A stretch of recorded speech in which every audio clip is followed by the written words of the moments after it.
السلام علیکم، welcome to 365 degrees آن 365۔ خواتین و حضرات، امید کرتے ہیں آپ کے روزے اچھے جا رہے ہوں۔ خبروں کا ذکر کریں تو آج انٹرنیشنل فرنٹ سے سب سے بڑی خبریں آ رہی ہیں اور میں سمجھتا ہوں کہ ان کو ڈسکس کرنا بہت ضروری ہے۔ آج کی سب سے بڑی خبر 2017 کے بعد 6 سال کے بعد نریندر سنگھ مودی وزیر اعظم بھارت کے پہنچے ہیں اسرائیل۔ 2 روزہ ان کا دورہ ہے اور یہ دورہ بڑا امپورٹنٹ سمجھا جا رہا ہے۔ اس دورے کے اندر بتایا گیا ہے کہ $10 ارب کے ملٹری معاہدوں کے اوپر دستخط کیے جائیں گے، دفاعی معاہدوں کے اوپر دستخط کیے جائیں گے۔ بھارت اس وقت اپنی بارڈر کے لیے جو بارڈر مینجمنٹ کے لیے، سرویلنس کے لیے جو اکوپمنٹ استعمال کر رہا ہے وہ اسرائیلی ہے۔ اسرائیل سے وہ پہلے بھی بہت زیادہ ملٹری ایڈ حاصل کر چکا ہے، ملٹری معاہدے کر چکا ہے، ملٹری ساز و سامان حاصل کر رہا ہے، کیونکہ اب فرانس کے جہاز جب گر رہے ہیں تو اس کو معلوم ہے کہ اسے کسی اور سے بھی جہاز لینے پڑیں گے۔ بتایا جا رہا ہے کہ ڈرون ٹیکنالوجی حاصل کرنا چاہتا ہے بھارت، جو لیٹسٹ ٹیکنالوجی ہے جس کے تحت 470 کلوگرام کا پے لوڈ وہ ڈرون استعمال کر سکے گا۔ اور ساتھ ساتھ اس ڈرون کی ڈیٹیلز میں اگر آپ کو بتاؤں تو وہ اسرائیلی ساختہ ڈرون ہے جو کہ انتہائی خطرناک ہے۔ 35,000 فٹ کی بلندی پر سفر کرتا ہے، کئی گھنٹوں تک سفر کر سکتا ہے۔ اور میں سمجھتا ہوں کہ ہمیں یہ ریئلائز کرنا چاہیے کہ اس وقت جو یہ وزٹ ہے مودی کا، یہ پوری دنیا کے لیے بھی ایک خطرے کی گھنٹی ہو سکتا ہے۔ ہیرون ڈرون اس کا نام ہے، ہیرون ڈرون 2، اس کے معاہدے ہو رہے ہیں۔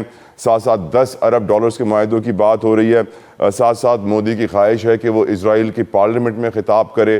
پارلیمنٹ کے اندر اپوزیشن احتجاج کر رہی ہے، وہ کہہ رہی ہے کہ وہ مودی کا خطاب نہیں سننا چاہتی۔ لیکن نیتن یاہو، اگر میرے پروڈیوسر آپ کو فوٹیجز دکھا سکیں کس طریقے سے ہاتھ ملایا جا رہا ہے، ذرا غور سے دیکھیے، چہروں پہ تاثرات پہ ذرا نظر ڈالیے، باڈی لینگویج دیکھیے دونوں لیڈران کی۔ ایک ہم جانتے ہیں یہودی دنیا کا پرائم منسٹر ہے، ایک ہندو دنیا کا پرائم منسٹر ہے، اور دونوں نے پلان بنا لیا ہے۔ پلان ہے ٹریڈ روٹ کا۔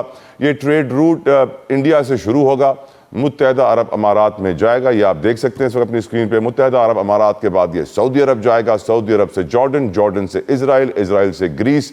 یہ وہ ٹریڈ روٹ ہے جو مودی اور نیتن یاہو بنانا چاہتے ہیں تجارت بڑھانے کے لیے۔ لیکن at the same time we need to realize کہ وہ سعودی عرب بھی اپنا حصہ دے رہا ہے زمین کا، کہ وہاں سے وہ ٹرین کا نیٹ ورک گزر سکے جس سے تجارت ہوگی۔ وہ سعودی عرب جو پہلے ہی بتا چکا ہے کہ وہ ابراہیم اکارڈ میں شامل ہونے کو تیار ہے واشنگٹن ڈی سی کے ڈنر میں۔ تو اس وقت مودی کا یہ 2 روزہ دورہ ہے، بہت امپورٹنٹ ہے۔ پاکستان کے فورن جو ریلیشنز کے اوپر نظر رکھتے ہیں، ڈپلومیسی کے اوپر نظر رکھتے ہیں، اینالسٹ ہیں، وہ بہت غور سے دیکھ رہے ہیں کہ مودی کیا کر رہا ہے، کہاں جا رہا ہے۔ لیکن اس وقت تک جو میں آپ کو فوٹیج آپ کو دکھا رہا ہوں، جس طریقے کی باڈی لینگویج ہے مودی کی، نیتن یاہو کی، واضح ہے دونوں یار ہیں۔ مودی اور نیتن یاہو تو بھائی بھائی ہیں ہی، لیکن ایک تیسرا بھائی امریکہ بھی ہے ان کا، اور وہاں ڈونلڈ ٹرمپ بیٹھا ہوا ہے۔ ڈونلڈ ٹرمپ نے بڑی لمبی تقریر کی ہے، 1 گھنٹہ کو 50 منٹ کی انہوں نے تقریر کی ہے۔ بتایا جا رہا ہے کہ نئے ریکارڈ قائم کر دیے ہیں، اور یہ تقریر کرنے کا مقصد بہت ضروری ہے سمجھنا۔ ایپسٹین فائلز کے ریلیز ہونے کے بعد ڈونلڈ ٹرمپ کی سیاست کو بڑا جھٹکا لگا ہے، ان کی مقبولیت کو بڑا جھٹکا لگا ہے۔ وہ ہمیشہ ایک ہی بات کہتے ہیں کہ میں نے اتنی جنگیں رکوا دی، میں نے اتنی جنگیں رکوا دی، میں نے ایٹمی جنگ رکوا دی، پاک بھارت کی جنگ رکوا دی، لیکن وہ فلسطین کی نسل کشی نہیں رکوا سکے، وہ روس اور یوکرین کی جنگ نہیں رکوا سکے۔ اس کا ذکر نہیں کرتے ہیں، لیکن ہاں جو وہ وینیزویلا کے مادورو کو اٹھا لیتے ہیں طاقت کے بلبوتے کے اوپر، اس کا ذکر کرتے ہیں۔ ان کی طاقت وہیں چلتی ہے جہاں کمزور ہوتا ہے، جہاں طاقتور ان کے سامنے آتا ہے تو ان کی طاقت نہیں چلتی ہے۔ خیر، اس کے اوپر بھی آج کے پروگرام میں گفتگو کریں گے کہ ٹرمپ کیا چاہ رہے ہیں، کیا ان کی پالیسی ہے، اب کس طرح وہ اپنی مقبولیت کو بچائیں گے۔ ساتھ ساتھ پاکستان تحریک انصاف کا میں ذکر کرنا چاہتا ہوں۔ پی ٹی آئی کے حوالے سے ہم جانتے ہیں کہ سہیل آفریدی سپریم کورٹ بھی گئے، انہوں نے چیف جسٹس اپنی ہی برادری کے ایک اور آفریدی چیف جسٹس کو سلام کیا، سلام کا جواب نہیں دیا گیا انہیں۔ وہ اسلام آباد ہائی کورٹ کے چیف جسٹس سے ملنے گئے، ان سے نہیں ملنے دیا گیا انہیں۔ علیمہ خان صاحبہ یہ کہتی ہیں کہ اس وقت ایکشن کی ضرورت ہے، پارٹی کو شدید ایکشن لینا چاہیے، اور خاص طور پہ عمران خان صاحب کی صحت کے حوالے سے انہوں نے ڈیمانڈ کی ہے کہ پارٹی مزید ایکٹیو ہو، خاموشی ختم کرے، ایکشن لے۔ لیکن ہم جانتے ہیں جب سہیل آفریدی کو chief justice of supreme court Yahya Afridi جواب نہیں دے رہے سلام کا، تو پھر ان کی سنوائی کیسے ہوگی؟ وکلا یہی کہہ رہے ہیں پی ٹی آئی کہ ہم درخواستیں لگا دیتے ہیں، سماعت نہیں ہوتی، ڈیٹ نہیں آتی۔ یہ بات آج سے نہیں کہی جا رہی، پی ٹی آئی کی طرف سے کئی سالوں سے کہی جا رہی ہے۔ گفتگو کا آغاز کریں گے without any further delay. Welcome کرنا چاہوں گا اپنے مہمانوں کو۔ میرے ساتھ امجد خان نیازی صاحب فرام پاکستان تحریک انصاف۔ نیازی صاحب السلام علیکم، بہت شکریہ آپ کے وقت کے لیے، جزاک اللہ خیر۔ میرے ساتھ موجود ہیں PMLN کی رہنما ہیں شمائلہ رانا صاحبہ. بہت بہت شکریہ شمائلہ صاحبہ فار یور پریشیس ٹائم. جزاک اللہ خیر. السلام علیکم. بہت شکریہ آپ کے وقت کے لیے بھی. گفتگو کا آغاز لیڈیز فرسٹ شمائلہ رانا صاحبہ آپ سے کرنا چاہوں گا میں. مودی کا اسرائیل کا دورہ بہت خطرناک ثابت ہو سکتا ہے پوری دنیا کے لیے میری نظر میں, کیونکہ دونوں جنگی جنون میں مبتلا ہیں, دونوں دنیا کے امن کو خطرہ ہیں. نیتن یاہو تو ہے ہی, مودی کتنا خطرناک ہے یہ بھی ہم جانتے ہیں کہ اس کو بس فالس فلیگ آپریشن کرنا ہے اور جنگ شروع کر دینی ہے. اب انڈیا اسلحہ لے رہا ہے اسرائیل سے, latest technology of drones, latest technology of surveillance, latest technology of radars. $10 billion سے قریب کے یہ معاہدے ہیں, اور ہمیں یہ ریئلائز کرنا چاہیے کہ ہمارا دو دشمن ہیں جو دونوں نے ہاتھ ملا لیا ہے اور بڑے دل سے ہاتھ ملا رہے ہیں. ہمیں ریئلائز کرنا چاہیے یہاں پہ شمائلہ صاحبہ the threat which is increasing towards us. Your opinion Shumaila صاحبہ. بسم اللہ الرحمن الرحیم. بہت شکریہ. دیکھیے بات یہ ہے کہ جو نیتن یاہو یا جو بھارت کی جو پرائم منسٹر ہیں, بھارت کو آپ کو پتا ہے, پوری دنیا کو پتا ہے, اور نیتن یاہو کو بھی پتا ہے کہ یہ ایک ایسی ملک سے شکست کھا کر آئے ہیں جو کہ طاقت میں سمجھتی ہوں, اور ٹیکنالوجی میں اور ایجوکیشن میں اور ہر طرح سے جو ہے بھارت جو ہے وہ ہم سے 6 گنا طاقت میں تھا, لیکن اس کو جو منہ کی کھانی پڑی بنیان المرصوص میں. الحمدللہ آپ نے بھی دیکھا اور پوری دنیا نے دیکھا کہ ہم نے کس طرح ان کے دانت کھٹے کیے. آج وہ مودی جو ہے وہ در در کے چکر کاٹ رہا ہے, اس کو اپنی جو شکست ہے وہ ہضم نہیں ہو رہی, وہ کچھ نہ کچھ کرنے کے چکر میں ہے. جبکہ اس نے دیکھا کہ فرینڈز آف امریکہ جو ہے, جہاں پہ پہلے فرینڈ آف انڈیا ہوتا تھا, آج وہاں پہ فرینڈ آف پاکستان ہے. پاکستان کا ڈنکا بج رہا ہے اور الحمدللہ پاکستان کے ساتھ اسٹریٹجک معاہدے ہو رہے ہیں. تو جو مودی ہے اس کو یہ چیزیں ہضم نہیں ہو رہی, اور بھارت کا جو ناکام چہرہ ہے وہ کھل کر سامنے آیا, اور ان کی جو نیرو ویژن ہے وہ ساری دنیا جانتی ہے. مگر انہوں نے ظاہری سی بات ہے اپنی جنتا, اپنے لوگوں کے لیے, اپنی سیاست کے لیے, اپنی ریاست کے لیے ہاتھ پاؤں انہوں نے مارنے ہیں. اب ان کا امریکہ میں بھی دال نہیں گل رہی, ان کی جو ہے گلف میں بھی دال نہیں گل رہی, تو انہوں نے ہمارا ایک جو جسے کہتے ہیں جن کے ساتھ ہمارا نظریاتی نہیں, ہمارا دینی اور اسلامی جو ہے وہ اسرائیل کے ساتھ جو ہے ہمارا ڈفرنس ہے, انہوں نے اسی جو ہمارا دشمن ہے اس کو پکڑ کے اور اپنے راستے متعین کرنے کی کوشش کی ہے. اور میں یہ سمجھتی ہوں کہ نیتن یاہو کا کیا, اس کا باپ بھی اگر ساتھ مل جائے تو انشاءاللہ تعالی امت مسلمہ کو اور پاکستان کو وہ نقصان نہیں پہنچا سکتے. جیسا کہ آپ نے دیکھا کہ فرانس, انہوں نے جو تجارتی جو معاہدے کیے تھے اور فرانس کے ساتھ, اور وہاں سے انہوں نے طیارے منگوائے تھے, انہوں نے جب دیکھا کہ یہ بھی ناکام ہو گئے ہیں اور پاکستان کے پاس جدید ٹیکنالوجی ہے, تو وہ اپنے ہاتھ پاؤں مارنے کے لیے در بدر ہو رہا ہے. مگر ہر بندے کو اختیار حاصل ہے کہ وہ اپنی بہتری کے لیے کام کرے, وہ اپنے ملک کے لیے کر رہے ہیں کریں, لیکن ہمارے جو سپہ سالار ہیں, ہمارے جو فیلڈ مارشل ہیں, اور الحمدللہ ان کی پیشہ ورانہ جو مہارت ہے سید عاصم منیر صاحب کی, اس کے آگے یہ لوگ ناکام ہیں. انشاءاللہ تعالی ہماری جو فوج ہے, ویسے آپ صحیح کہہ رہی ہیں, میں ایگری کرتا ہوں شمائلہ صاحبہ. ویسے آپ کی نظر میں پاکستانی فورسز نے, پاکستانی حکمرانوں نے, پاکستانی قوم نے فلسطین کے لیے کچھ کیا میڈم آپ کی نظر میں؟ میں یہاں پہ یہ کہنا چاہوں گی کہ فلسطین کا جو مقدمہ پرائم منسٹر محمد نواز شریف صاحب نے جس طرح سے پیش کیا UN میں اور پورے اقوام عالم کے سامنے, اس سے پہلے کوئی مثال نہیں ملتی. اور دوسری بات آپ کو یاد ہوگا کہ جب 20 نکاتی ایجنڈا بنا تھا کہ فوری طور پہ جنگ بندی ہونی چاہیے غازہ کے اندر, اور جو اسرائیلی جو پٹی ہے وہاں سے آپ کو امداد جو اور فوڈ جو ہے اس کی فراہمی ہونی چاہیے فوری طور پہ, جو نسل کشی ہے اس کو بند ہونا چاہیے, خون کی ندیاں بہہ رہی ہیں غازہ کے اندر, فلسطین کے اندر, اس کو بند ہونا چاہیے. تو آپ کو یاد ہوگا کہ اس میں سب سے بڑے سٹیک ہولڈر اور ہماری سینگ تھی. سب سے پہلے آپ نے دیکھا کہ جتنے بھی مسلم ممالک ہیں اس میں قطر اور ایک ملیشیا میرا خیال ہے, انہوں نے تو 20,000 کی فوج بھی جو ہے وہ بھیجنے کے لیے وہ تیار تھے, اور ہمارے سے ہمارا کنسنٹ لے کر جو ہے وہ معاہدہ تیار ہوا, اور اس کا جو ڈرافٹنگ وغیرہ تھی وہ ہم سے پوچھ کر, مطلب کہ اتنا پاکستان کا اہم رول تھا اس کے اندر کہ غازہ کا مقدمہ پاکستان نے, پاکستان کے پرائم منسٹر نے لڑنے کی کوشش کی ہے. بالکل ٹھیک، بالکل ٹھیک. اور انشاءاللہ تعالی میں امید کرتی ہوں کہ جو دیکھیے تحریک انصاف یا ہمارے جو ناقدین ہیں انہوں نے یہ کہا کہ جی آپ جنگ بندی کی بات کیوں کرتے ہیں, آپ فلسطین کی رہائی کی بات کریں.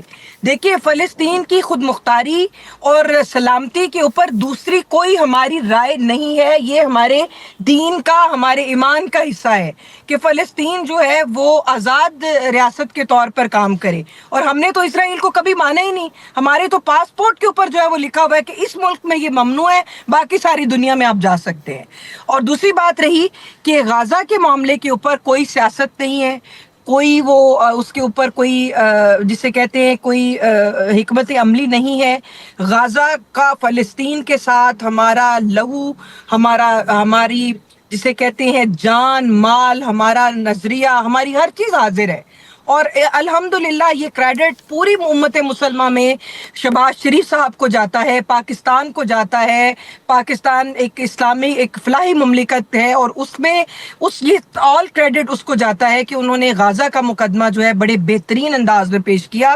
اور نہ کہ پیش کیا بلکہ ابھی آپ نے غزہ پیس فورم ابھی آپ نے ریسنٹلی جو دیکھا اس میں میاں محمد شہباز شریف صاحب پرائم منسٹر صاحب کو بلایا گیا اور وہاں پہ جو خیالات کا اظہار ہوا وہ آپ نے بھی سنا. ایک امریکن پریزیڈنٹ جس کو کہ ایک ڈیموکریٹک پلر کے طور پر اور ایک بہت جسے کہتے ہیں ایک قوت سمجھا جاتا ہے امریکن کو کہ یہ جی بڑی ایک بہت بڑی طاقت ہے جو کہ پوری دنیا پہ رول کر رہی ہیں, اس نے میں عاصم منیر صاحب کی جو پیشہ ورانہ جو حکمت عملی ہے اس سے بڑا جو ہے وہ میں متاثر ہوا ہوں.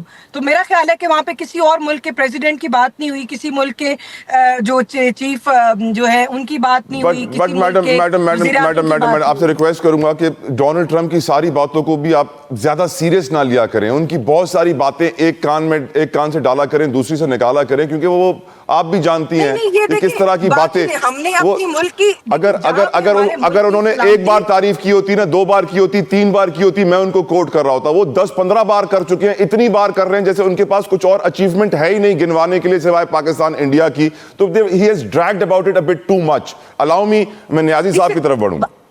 بات تو آپ کی مناسب ہے لیکن بات یہ ہے کہ ہم نے اپنی جب پاکستان کی سلامتی, پاکستان کی سوورینٹی کے اوپر بات آئے گی تو چاہے آپ امریکن پریزیڈنٹ کا والد صاحب بھی آ کے کھڑا ہو جائے, ہماری سالمیت کے اوپر, خود مختاری کے اوپر ہمارے جو ڈیسیژنز ہیں ان پہ یہ لوگ جو ہیں وہ جس حاوی نہیں ہو سکتے. اگلے پارٹ میں ہم آئی ایم ایف کا ذکر کریں گے. بالکل ٹھیک, میں اگلے پارٹ میں ہم آئی ایم ایف کا ذکر کریں گے, خود مختاری اور سلامتی اور سوورینٹی کا اور ذکر ہوگا اور اس کی ڈیٹیلز میں بھی جائیں گے. نیازی صاحب آپ کی طرف آنا چاہتا ہوں. آپ کی نظر میں مودی, نیتن ٹرمپ کی جو چال ہے دنیا کے سامنے واضح ہے, کیا ہم پاکستانیوں کے سامنے بھی واضح ہے کہ نہیں حضور؟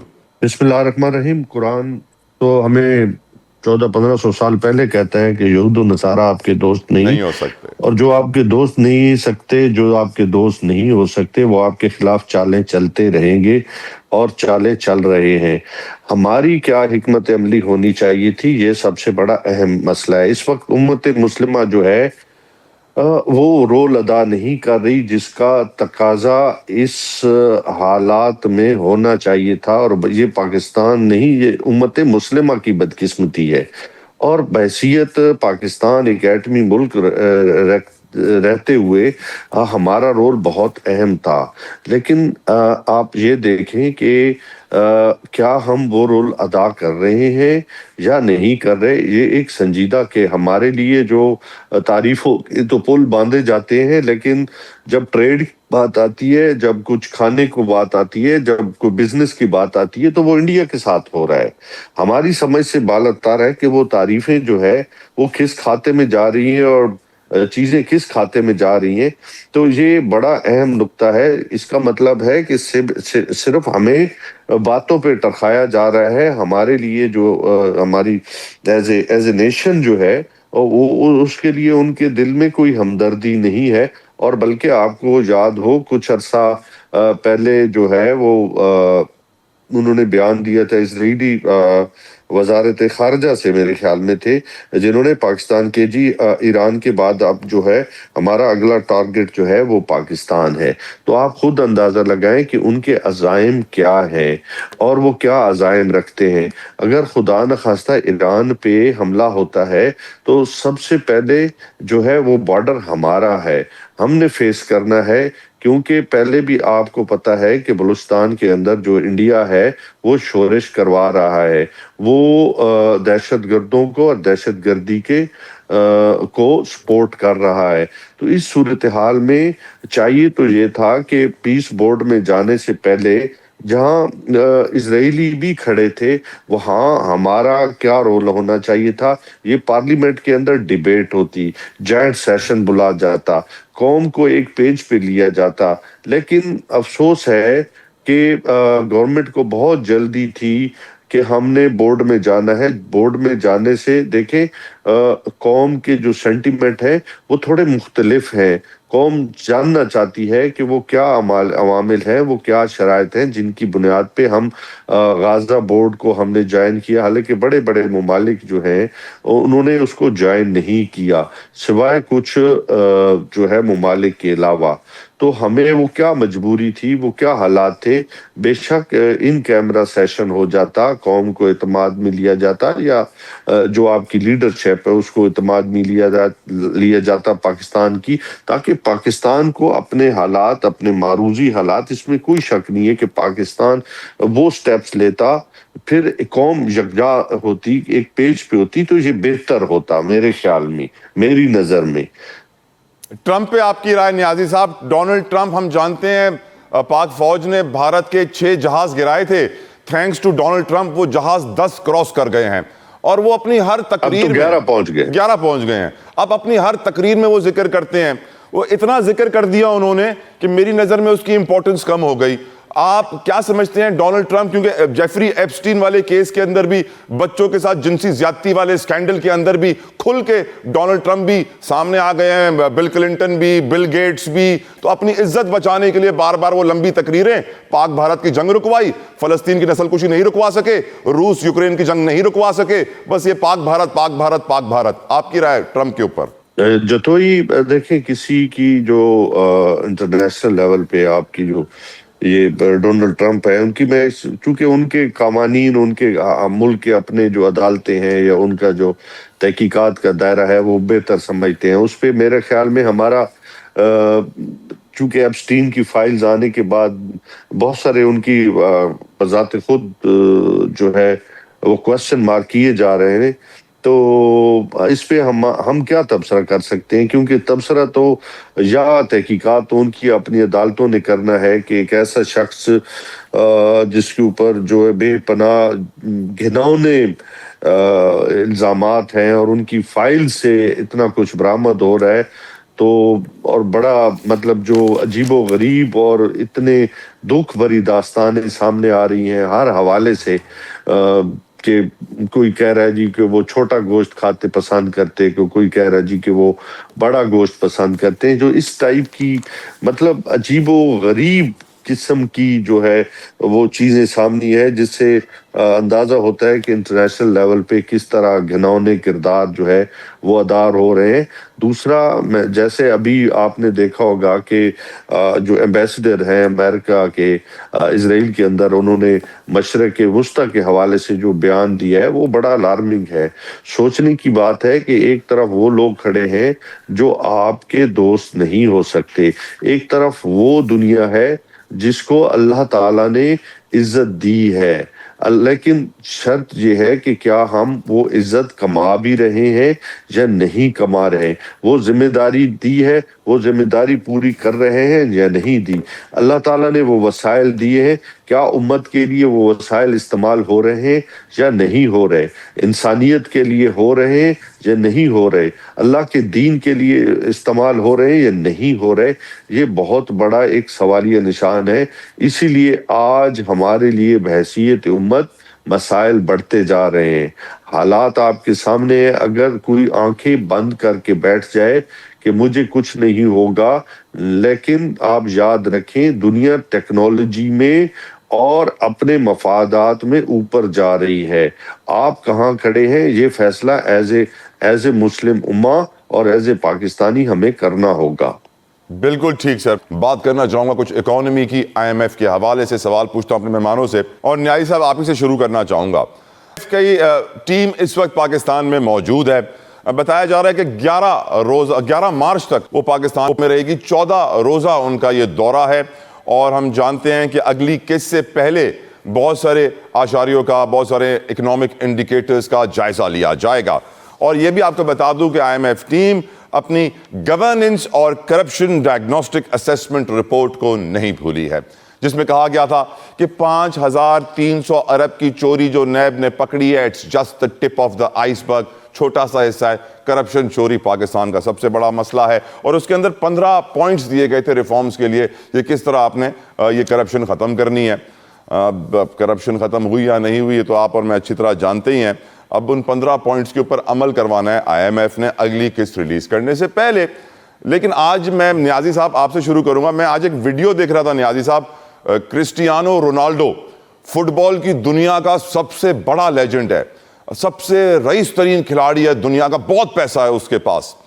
اس نے اپنی ویڈیو میں بتایا کہ وہ گلف سٹریم کا جہاز لینا چاہ رہا تھا, وہ اسرائیلی کمپنی کا جہاز جو ابھی مریم نواز صاحبہ نے بھی لیا ہے, اور وہ جہاز لینا چاہ رہا تھا اور وہ کچھ 60 ملین یورو کا تھا, لیٹسٹ ماڈل, ہم نے تو یوزڈ میں لیا ہے پرانا.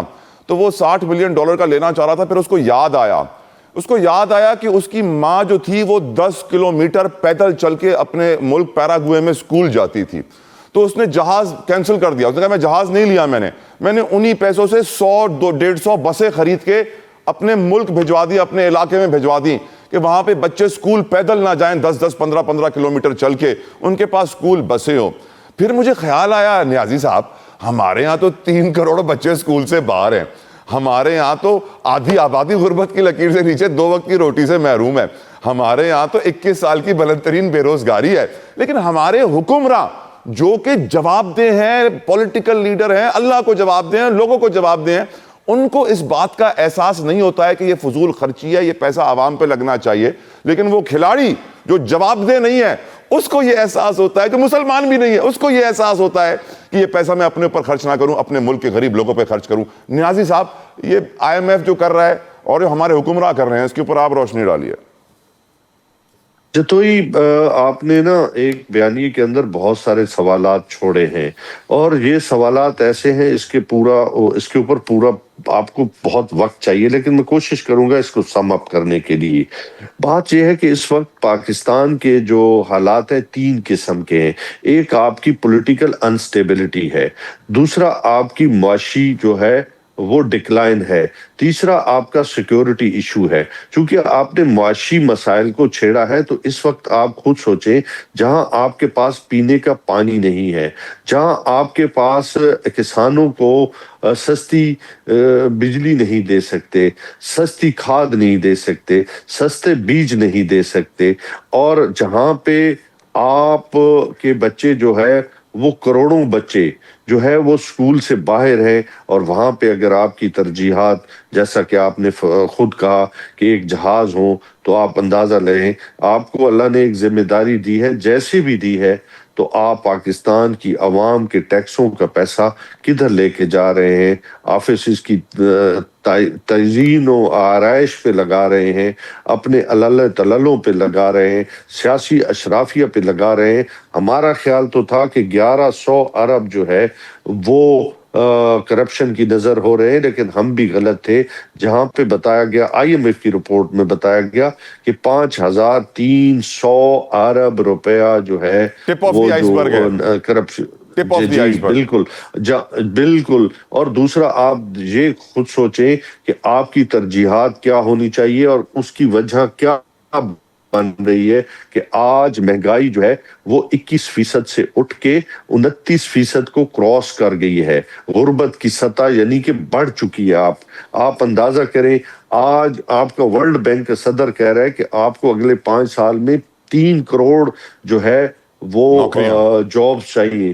نوکریاں چاہیے، کیا اس کے اوپر ہم عمل کر رہے ہیں؟ بدقسمتی سے نہیں کر رہے۔ آج ایف بی آر اپنی ٹیکس کلیکشن میں فیل ہو جا رہا ہے۔ پاکستان سے 123 ملٹی نیشنل کمپنیاں پاکستان کو چھوڑ کے جا چکی ہیں اور بہت ساری اور چھوڑنے پہ تیار ہیں۔ آپ کی اکانومی مطلب کریش کر چکی ہے، آپ کا ملک صرف سروائیو کر رہا ہے، آپ کا ملک جو ہے وہ چل نہیں۔ تو آپ کی اگر ترجیحات جہاز ہوں، آفیسز ہوں، گاڑیاں آپ نے فریز دینی ہو سیاسی اشرافیہ کو، ان کے اندر پیٹرول فری ان کو مل رہا ہو، تو آپ خود سوچیں کہ پاکستان کی عوام اس حالات میں جہاں جاب لیس ہو، آپ کا غریب کسان مزدور جو ہے وہ اس کے پاس زہر کھانے کے لیے بھی پیسے نہ ہوں، آپ کا مطلب جو ہے غربت کی سطح جو 12.5 کروڑ لوگ جتوئی آپ کے ایک وقت کے کھانے سے محروم ہو چکے ہوں، اور آپ کیا کرنے جا رہے ہیں اس قوم کے ساتھ؟ آپ کی ترجیحات کیا ہے؟ ہمیں بالکل ٹھیک، لیکن یہ جو نئی کار پالیسی آئی ہے نیازی صاحب، یہ بیوروکریٹس کو اضافی گاڑیاں دینا، لیٹسٹ ماڈل کی گاڑیاں دینا، ان لمیٹڈ پیٹرول دینا، ہم کب تک بیوروکریسی کے غلام بنے رہیں گے؟ نیازی صاحب، غلامی تو ہم نے چھوڑ دی تھی 47 میں وہی تو کہہ رہا ہوں نا کہ آپ نے یہ جو پالیسی اڈاپٹ کی، آپ نے دیکھا ہوگا کہ ریسنٹلی آپ کے پاس آئی ہے، تو اس میں آپ نے یہ جو خرچے ہیں یہ کہاں سے نکلنے ہیں؟ یہ عوام کی جیبوں سے نکل رہے ہیں، ان کے خون پسینے کی کمائی آپ کہاں لٹا رہے ہیں؟ آپ سوچیں خود، آپ کی ترجیحات کیا؟ اس ملک کو اٹھانا ہے، لوگوں کو خطۂ غربت سے باہر نکالنا ہے، یا ان کو مزید جو ہے ان کو اس لیول تک لے کے آنا ہے کہ وہ سسک کی زندگی گزار سکے؟ بالکل ٹھیک ہے۔ اچھا، آپ نے ٹیکس ٹارگٹ کا ذکر کیا تو اپنے ویورز کے لیے بتاؤں کہ اس وقت تک کے ڈیٹا کے مطابق 329 ارب روپے کا ٹیکس ٹارگٹ میں short fall. Tax target رکھا گیا تھا 13,979 ارب روپے۔ ریکویسٹ کی جا رہی ہے آئی ایم ایف سے کہ اس ٹارگٹ کو تھوڑا سا کم کیا جائے۔ شارٹ فال ہم دیکھ رہے ہیں، اور ہم یہ جانتے ہیں کہ یہ ٹیکس پاکستان کے عام آدمی نے بھرنا ہوتا ہے، غریب آدمی نے بھرنا ہوتا ہے، اسپیشلی سیلریڈ کلاس نے بھرنا ہوتا ہے، چاہے سیلری آئے یا نہ آئے، سیلری کا ٹیکس تو جانا ہی جانا ہے۔ اب سیلری کے غم بھی بہت سارے لوگوں کے ہیں۔ معاشی حالات ملک کے بد سے بدترین ہوتے جا رہے ہیں، اور ہمارے حکمراں نئے جہاز خریدتے جا رہے ہیں، بیوروکریٹس کے لیے گاڑیاں بڑھاتے جا رہے ہیں۔ اب میرا سوال نیازی صاحب اب یہ ہے، ایسے موجودہ صورتحال میں جہاں ہم اپنی آبادی کو صحیح نہیں گنتے، جہاں ہم اپنی ریسورسز کو صحیح استعمال نہیں کرتے، جہاں ہم قرضوں میں ڈوبے ہوئے ہیں، قرضوں سے ملک میں سب کچھ چل رہا ہے، پرائم منسٹر کی تنخواہیں ہوں، بیوروکریٹس کی تنخواہیں ہوں، قرضوں سے جاری ہیں، لیکن ہمارے حکمرانوں کا طرز عمل لگتا کچھ ایسا ہے، کیونکہ وہ ایک دن امریکہ میں ہوتے ہیں، ایک دن لنڈن میں ہوتے ہیں، محسن نقوی اٹلی میں ہوتے ہیں، کوئی کہیں ہوتا ہے، افغانستان سے حالات خراب ہے، وہاں ہم جانے کو تیار نہیں ہیں۔ ہمارے حکمرانوں کا طرز عمل ہمیں کیا بتا رہا ہے؟ ذرا اس کے اوپر نیازی صاحب تھوڑی سی روشنی ڈالیے۔ جتوئی قومیں جو ہے نا وہ اپنی ترجیحات مقرر کرتی ہیں، بدقسمتی سے اب ہم کیا کہہ سکتے ہیں کہ یہ حکمران جو ہے وہ مسلط ہیں ہم پہ، اور ان کی ترجیحات آپ کو پتہ ہی ہے کہ وہ اگر ایک سوٹ اور ٹائی کی قیمت اگر دیکھ لیں، اور جن ملکوں میں ہم کشکول لے کے جاتے ہیں وہ بھی ہم پہ ہنستے ہوں گے کہ یہ کیسی قوم کے نمائندہ ہے جو آئے تو ہے مانگنے، اور ان کے اپنے لباس دیکھیں، وہ لاکھوں کے لباس ہوتے ہیں، کروڑوں کی گاڑیوں میں سفر کرتے ہیں، پیٹرول عوام کی جیبوں سے نکالتے ہیں، اور تللوں پہ اپنے خرچے اور اخراجات بڑھاتے جا رہے ہیں، اور مانگنے ہم سے آئے۔ تو آپ خود اندازہ کریں کہ ہم کیسی قوم کے نمائندے ہم نے جو ہے وہ اس وقت سلیکٹ کیے ہوئے ہیں، جن کو یہ خیال نہیں ہے کہ پاکستان کی عوام جو ہے وہ اس وقت خطۂ غربت سے کہاں نیچے چلی گئی ہے، جہاں ایک وقت کا کھانا نہیں ہے، بچوں کو تعلیم نہیں ہے، صحت کے لیے آپ کے پاس ہاسپٹل نہیں ہے، بنیادی سہولیات سینیٹیشن کا آپ کا نظام نہیں ہے، آپ کا پڑوسی ملک آپ کے بارڈرز پہ آپ کے ساتھ جو ہے وہ سازشیں کر رہا ہے، آپ کے چاروں اطراف مسائل بڑھ چکے ہیں، اور ان حالات میں آپ کی ترجیحات جو ہے وہ نہیں بدلی، آپ وہی اسی روش پہ چل رہے ہیں کہ میں تو جو ہے وہ کہتے ہیں نا آگ لگی ہے مستی میں، آگ لگی ہے بستی میں ہوں مستی میں.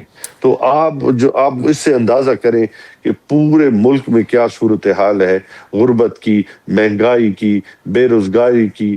تو اس کے باوجود بھی ہم یہ نہیں دیکھ رہے کہ قوم کس حالت میں ہے اور ہماری عیاشی ختم ہونے کو نہیں آ رہی. حکمرانوں کی مستی نے عوام کی ہستی بھی ختم کر دی ہے. ایک بریک کی طرف مجھے بڑھنا ہے. نیائی صاحب واپس آئیں گے، پاکستان تحریک انصاف کا ذکر کریں گے، پوچھیں گے آپ سے کہ علیمہ خان صاحبہ جو شکایت کر رہی ہیں کہ پی ٹی آئی والے ایکٹیو نظر نہیں آ رہے، کیا وجوہات ہیں. بات کریں گے کچھ لوکل سیاست کی، پاکستان تحریک انصاف کی. میں ڈسکشن کنٹینیو کروں گا. میرے ساتھ امجد علی خان نیائی صاحب موجود ہیں. نیائی صاحب، علیمہ خان صاحبہ جب شکوہ کر رہی ہیں کہ پارٹی کو مزید ایکٹیو ہونے کی ضرورت ہے، خاص طور پہ عمران خان کی صحت کے حوالے سے جو کنسرنز ہیں ان کو مد نظر رکھتے ہوئے، تو آپ کی نظر میں وہ یہ شکوہ کیوں کر رہی ہیں؟ ایسا کیا کام ہے جو پارٹی کو کرنا چاہیے اور پارٹی نہیں کر رہی تھی، جس کی وجہ سے علیمہ خان صاحبہ یہ مطالبہ کر رہی ہیں؟ نیازی صاحب. جو تو یہ دیکھیں، بہن ہے، ان کے دکھ ہیں، اور بھائی کے لیے ان کی جو محبت ہے وہ اس میں تو کوئی اب شک نہیں کرنا چاہیے. یقیناً پارٹی کو مزید جو ہے اس کے لیے فورم پہ آواز بھی اٹھانی چاہیے اور اس کے لیے مزید اقدامات کرنی چاہیے. جیسے اگر ان میں کچھ کمی نظر آتی ہے تو ہم مزید گائیڈ لائن لیں گے، پارٹی لے گی. یقیناً بہن ہے اور وہ دیکھ رہی ہے کہ ہمارا بھائی جو ہے وہ تکلیف میں ہے، پارٹی بھی دیکھ رہی ہے ہمارا لیڈر تکلیف میں ہے.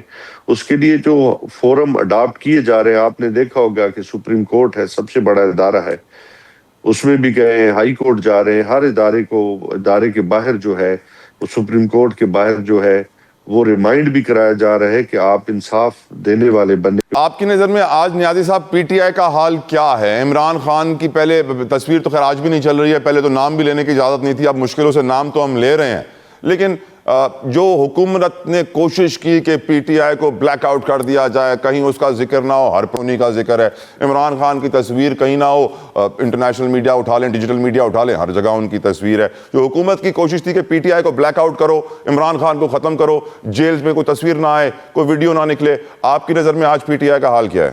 یہ تو کوئی بھی پولیٹیکل پارٹی ہو یا لیڈرشپ ہو، عمران خان لوگوں کے دلوں کا وزیر اعظم ہے اور رہے گا.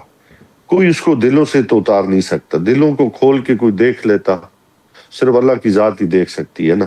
تو آج دیکھیں گے، جس شخص سے بھی پوچھو، آج بھی آپ عمران خان کا نام لے رہے ہیں، اس سے بڑی آج آپ کے ٹی وی ٹاک شو صبح سے لے کے شام تک آپ دیکھیں کہ خان صاحب کے ذکر کے بغیر آج تک کئی سال ہو گئے، کیا ان کے بغیر جو ہے وہ کوئی ٹاک شو مکمل ہوا ہے تو مجھے بتا دیں. آپ بھی بیٹھے ہیں، آپ ہفتے کے 6 پروگرام کریں، 7 پروگرام کریں، 1 پروگرام کریں، کیا عمران خان کے بغیر آپ کا پروگرام مکمل ہوتا ہے تو مجھے بتا دیں. سر، ہمارے چیف منسٹر کے پی کے سہیل آفریدی کہتے ہیں کہ میں سپریم کورٹ کے عدالت کے اندر روسٹرم پہ گیا اور چیف جسٹس یایا آفریدی کو انہوں نے سلام کیا، لیکن انہوں نے جواب نہ دیا.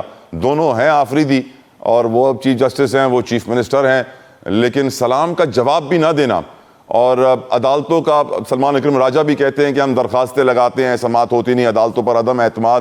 26 سے 27ویں ترمیم کے بعد عدالتیں، پی ٹی آئی کہتی ہے کہ حکومت کے مکمل کنٹرول میں آ گئی ہے، لیکن یہ جو عدالتوں نے طریقہ کار اختیار کیا ہوا ہے پی ٹی آئی کے ساتھ، اس کے اوپر آپ کی رائے نیازی صاحب؟ تو سب سے پہلے سلام کا جواب تو مسلمان پہ فرض ہے اور مسلمان پہ فرض ہے، تقاضا بھی یہی ہے. صحیح کہا آپ نے جی، مسلمان پہ انسانیت بھی یہی ہے.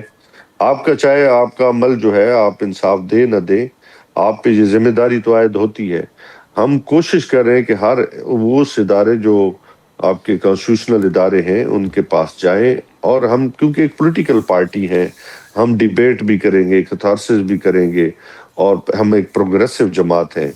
ہمارا یقین جو ہے، ہم کوشش کر رہے ہیں باوجود اس کے کہ ہمیں دھتکار دیا جاتا ہے، ہم بار بار جائیں گے اور یہ قوم کے سامنے رکھیں گے کہ ہم گئے تھے اور جائیں گے.